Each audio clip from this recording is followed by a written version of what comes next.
Holnap lesz párállásinterjú. Hát tényleg ezt akarod? Nekem mindegy. Te tudod.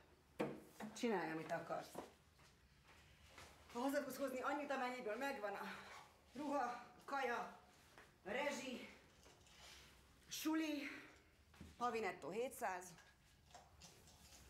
Én tőlem azt csinálsz, amit akarsz. Legyen dupla gázsi. Mennyi? Mármint letöltendő. 1 millió. Egy kis furikázásért.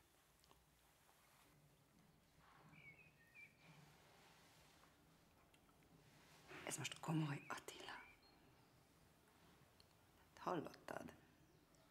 Te csak vezetsz. Másnap temetjük apámat.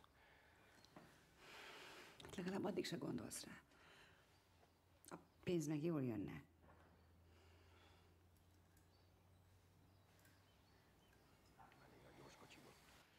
Akkor sem vagyok hajlandó elmenni innen. Végre valahol otthon érzem magam. Olyan nagy dolog lenne elköltözni. Maradhatnánk akár a környéken is. Nézhetnénk egy nagyobb lakást. Lakást? Arról nem is beszélve, hogy a gyerekeknek se jó ez a sok állandó költözködés. Mira is attól ilyen labilis.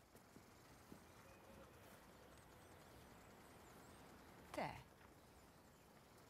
És mi lenne, ha mi vennénk meg a házat? Miből? Tele a széf.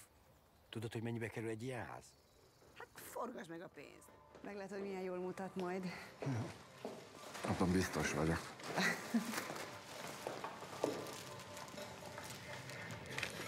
Mennyi munka lehet egy ilyet kézzel megszőni?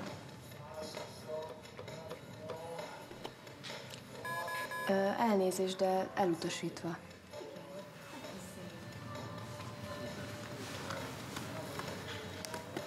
Próbálja ezt, legyen szíves.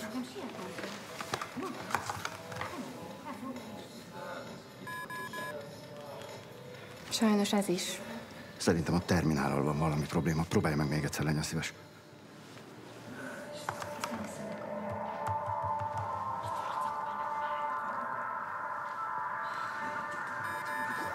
Elutasítva. Nálad van pénz? Nálam.